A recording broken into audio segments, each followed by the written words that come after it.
one of the programs that we started this a couple years ago, and one of the things is we like to facilitate the breeding program. And what we observe is that there are traits that could be used, and the genetics of the traits are easily observable. Like for instance, tomato spot wilt virus.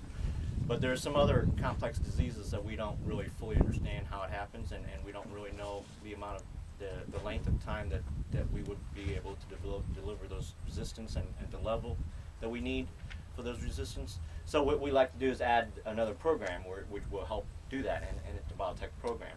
So when we looked at this, evaluate this, we said, well, where are the genes? What can we get the genes, and what are the traits that are associated with those types of genes? So we look in the literature and looking for what people have done and identify those.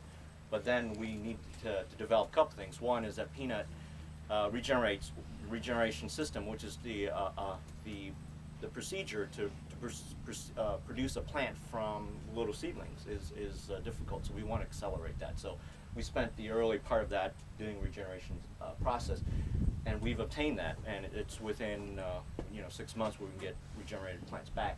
But the other part is to integrate those types of genes into the plants, which we are now currently trying.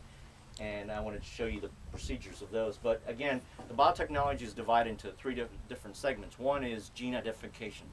So that means gene discovery, see what are the genes doing in the plants, are they available, and can we clone them?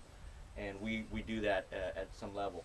Then how do we, the regeneration process, we spent some time, and the procedures here, where if you take a seed and you sterilize it and you put it into culture, it allows the formation there. It's different stages that we divide them up into, very developmental stages.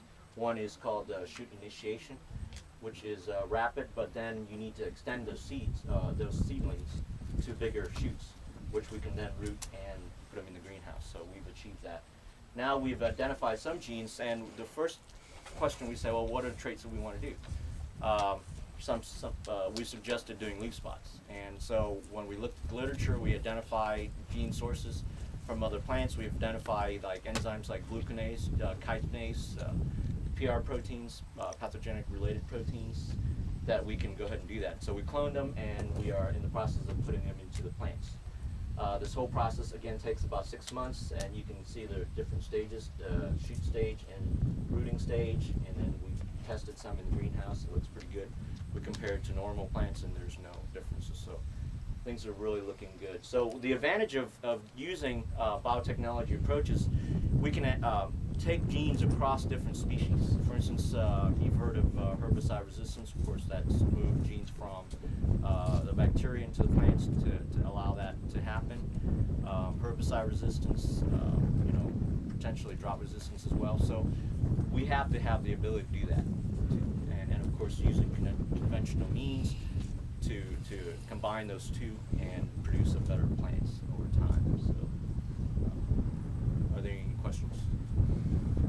Yeah. We're kind of excited about it, and hopefully, all that progress, as we have more progress, we're going to do presentations here every year so you can see our progress. When some of these varieties you're working on here, when could we see them at the farm level? I think, as you can see, as I tell you, we have the 2 lines here. So we have been testing for 2 years. So this year will be a 3rd year. So if I see that data collected, so then I will determine. So I think probably about 2 or 3 years from the low. Sort of along the same line, Spot, on your potential leaf spot resistant genes, are there freedom to operate issues? Well, we cloned them from public, so everything is in mind to have it freely available. So the issue is that if it does work, then we would actually probably patent the variety rather than the process, that has that resistance. The mechanism is pretty general in the sense that other people have tried it in different plants and it does work. So it's conceptually nothing new. And there's no, if you go agrobacterium, that eliminates a lot of the issues with the gene gun? Well, we don't really know. I mean, we can do gene gun too, if we need to, but we just like to have, we like to work with the plants rather than the whole developmental system that we use here is called organogenesis, which is the cells actually have the memory or the information it needs already to grow. We're just delaying that just a tad bit by just giving it a little bit of hormones, and then we introduce it with agrobacterium. And have you seen crown galls on oak trees? Well, that the whole principle is that the bacteria recognizes the wound areas and introduces the gene because it confers the hormone resistance, and that shoot will form, and that's what we utilize. So the transformation event is probably a probability, so we just have to evaluate based on a number of plants that we get out, and potentially we'll have transgenic plants off of those.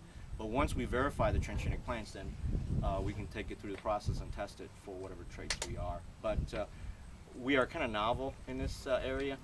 You know, the question of using agrobacterium over ballistic, one of the issues is that, and we've talked to people who do this all the time, and they said you have to generate a lot of plants.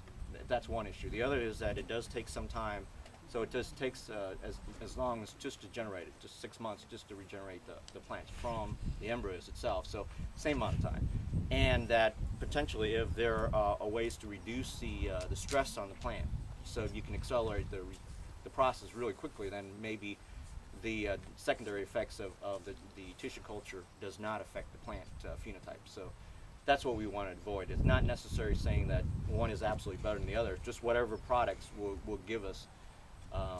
But if it does work, then we can use it because it is an accelerated system to evaluate genes, gene functions, and you know, alleles and whatever it is that we want to use.